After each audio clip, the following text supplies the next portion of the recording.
Hello, I'm Coach Tom from Body Physics Endurance Coaching, and I'm going to take just a few minutes this afternoon to go over how to dress for cold weather cycling and cooler weather cycling. I'm going to work through a bunch of different equipment that I use on a regular basis. I'm going to show you for the different temperatures, whether it be extreme cold fat biking to out on the cyclocross, mountain bike, or road bike, closer to 60 degrees. So we're going to go over starting with the feet first, and we'll build up from the toes to the head. Some of the things to keep in mind initially for cold feet and cold hands is making sure that you don't have anything too tight around your ankles or your wrist, cutting off the circulation, which then keeps the blood from flowing out to the extremities. So we want to have kind of loose fitting around the ankles and the wrists so that we can ensure that we've got good blood flow. So starting with the shoes, I've got a bunch of them sitting here, and we're going to go over your typical mountain bike shoe. Could be a road shoe, and we've got the toe cover here. It just basically looks like this. The whole point is that it slides over the front of the shoe. It stops about midpoint. It exposes the cleats. Some of the better ones are a little bit more robust here in the front. They may even have kind of a toe plate for not scuffing or ripping the front like this one. So the purpose of this is just to give you a little added protection. So maybe you wear a thicker pair of socks and your road shoes or mountain bike shoes, and then you go ahead and put a toe cover over the top. That would be option one. The next one would be a little bit more of an insulated, waterproof. This one's actually quite reflective, made by 45 North, and there's no need for the toe covers at maybe 50 to 60 degrees. You could, as you get to slightly colder, my wife was out today with me cycling at just below 30 degrees, and so one pair of wool socks, and these were fine for her. Some people may want to put a toe cover on as well. You'll be definitely good up to an hour and 15 minutes in this, and great alternative. We've got a slightly more robust shoe, pretty much the same style, but this comes up a little higher. It's got actually a wool insert that is meant, it's got a waffle effect to kind of separate some of the different levels of heat and keep the cool cleats and pedals from coming up through the shoe. So in this shoe, this is what I wore today, and I was quite comfortable. I can go out up to 2 hours in this shoe, and what I'll typically do is wear a pair of fit socks, kind of the longer ones insulated, and then a kind of a pro tip is to take a second pair that's a little bit looser, put it up over the top. You get 2 layers, keeping the heat in, wicking the cold away, and you get a slightly lighter shoe that has a lot more ability to go deeper into the cold.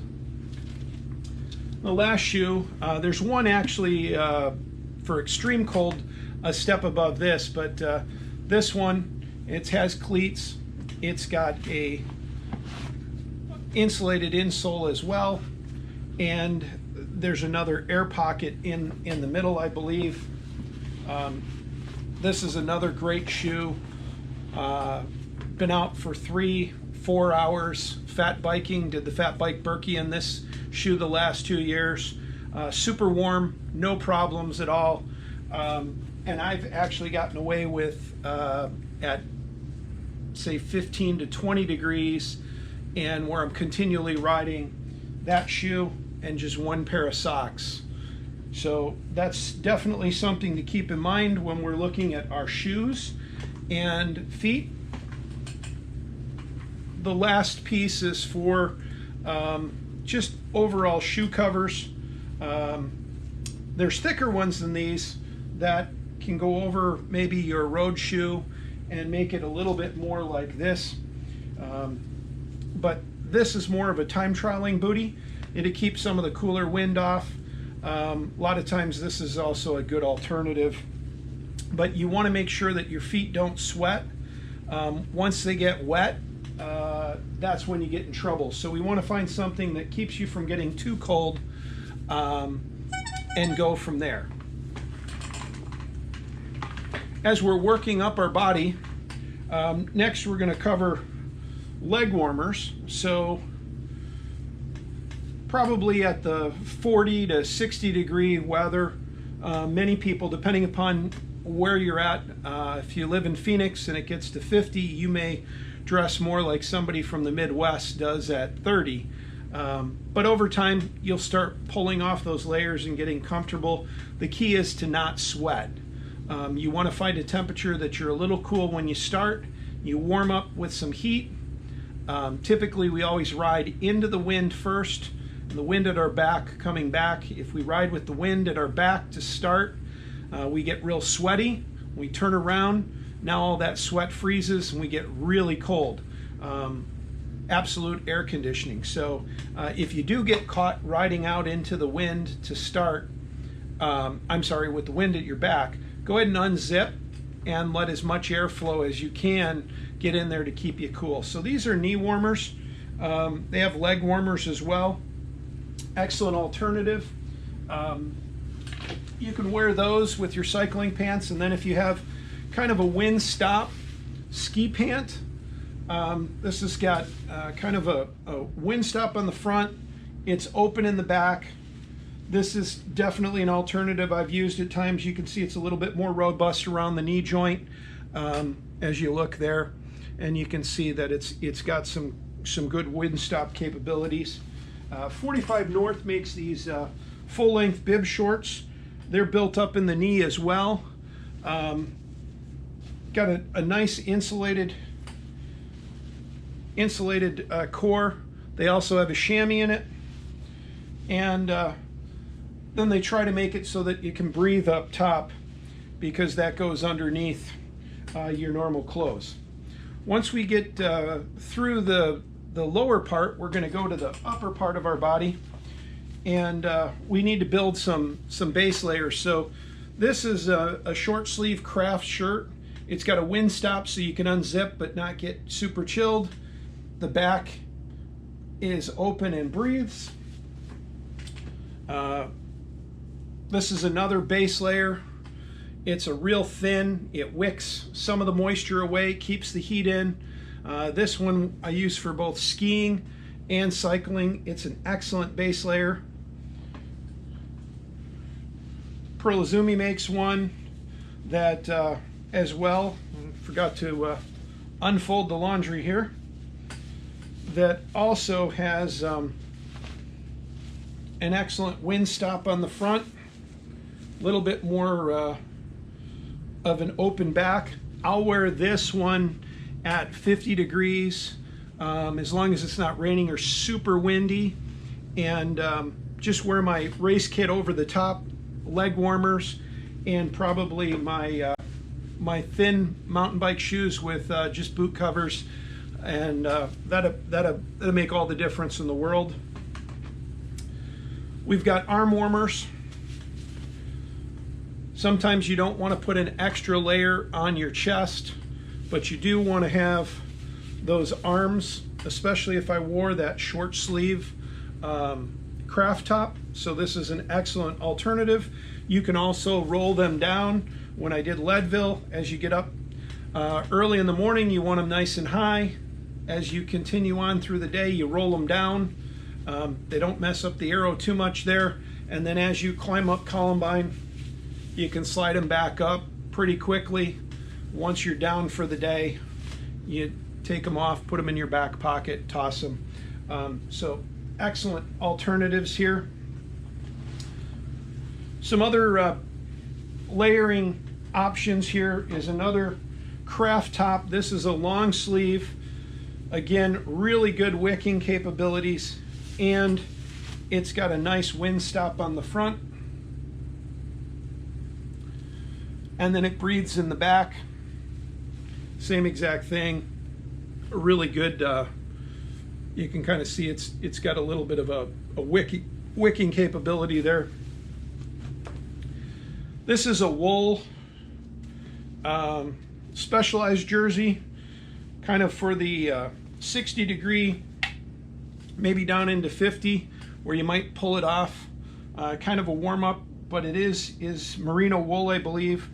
It's got the pockets. A lot of times I'll wear this over one of these base layers, say like this Windstop here, craft top, and then I can unzip and let everything breathe as I need. We get into the 30s and 40s still.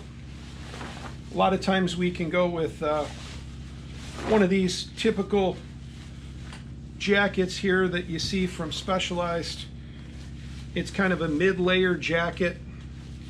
Hard to believe that this would keep you warm down to 30s and 40s, but it absolutely will if you have the right layers underneath. And it's got plenty of pockets so that you can access everything you need, and you can peel off layers. So I go over here and bring up two other jackets. This is my favorite. If it's raining, drizzling, snowing, extreme cold, I'll use this 45 North jacket. It's got a absolutely great pocket here for your cell phone, and I'll wrap my cell phone in a buff or a sock, put it in there so it doesn't get any moisture, stays warm, the battery doesn't go dead on me. I can put my keys and wallet in there as well. And then in the back we've got 3 pockets here where we can stick pumps and maybe food and anything else that we need. It also comes with the ability to unzip here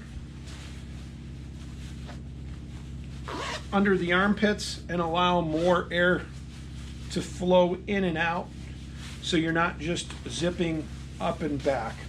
The other nice thing about this jacket is that once I zip it up, you'll notice that it allows me to get really covered here, so there's no wind coming through my neck here. I can unzip it, let the air flow as I'm going into the wind, maybe on the way out or as I turn a section. When I'm climbing and I might sweat and I'm going slower, I definitely unzip as much as I can, and then we zip back in when we're shooting down the hill. But this is a great jacket. It's got some nice Velcro to make sure that everything's tight and snug, but you don't have to, tighten it too tight. You can get to your watch and anything else in the gloves, and no air flows underneath there and causes any trouble. Definitely one of my favorite jackets. Another jacket we have, this one's highly reflective. It's fleece. It's absolutely fantastic. Got some great pockets and everything, and I can wear a pretty thin layer under this and be fine cycling for a good hour or two. Highly reflective for my night commuting. Great jacket. It goes down a little bit further in the back so that you don't get a draft up your backside, and that's true with all of these cycling jackets.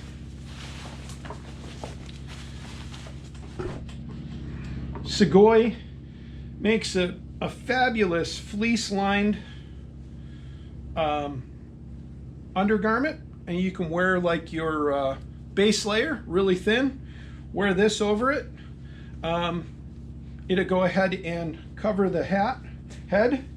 And I save this because we're starting to get into buffs and helmets, as well as helmet covers. So if you've got your road helmet and you just need a little bit of protection here, you can go ahead and clip in there, and it provides you all of the protection you need. If you need to add just another layer, we can take a buff. These are just cylinder cloth pieces. They go all the way through. You can take it, slide it over, make sure that you pull it up over your mouth and nose. Excellent for protecting you. Nice and warm, good and snug. So I peel these off.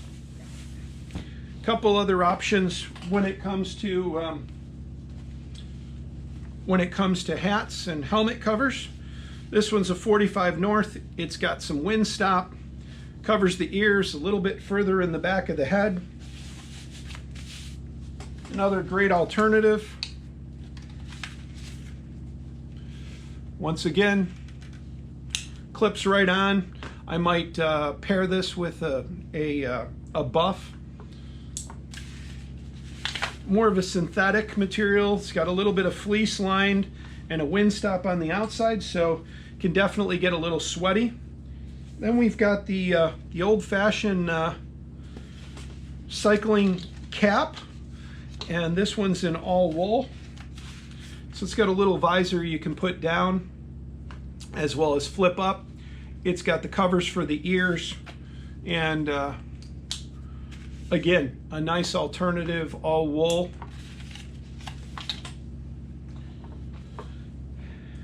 Next, I'm gonna talk a little bit about covering our face, avoiding frostbite. This is Dermatone, and we want to make sure that we don't have frostbite. So Dermatone has a white one with zinc, and this is a clear one.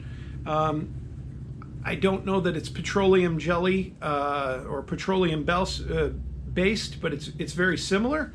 You'll just go ahead and put your fingers onto this and rub it on, and then you just make sure that you cover your nose, around your mouth, a lot like chapstick, key spots around where you might get exposed to wind. I'll also go with my ear tips. I've raced numerous races at 0 degrees or colder, 16 below Fahrenheit, 10 below Fahrenheit, and been out for 2 or 3 hours cross-country ski racing and never had frostbite. Always using Dermatone and then trying to cover all surfaces that are exposed to the wind.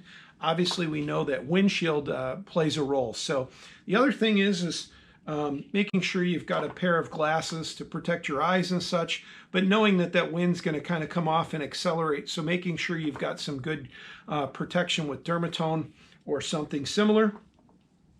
And then we're going to get into last on the helmets, and then we'll go into gloves, is I take this cylinder buff. This is a Giro helmet, and it's got vents that open and close here to let air flow in and out. It's padded. They use it for downhill skiing and fat biking. It's got some really padded ears.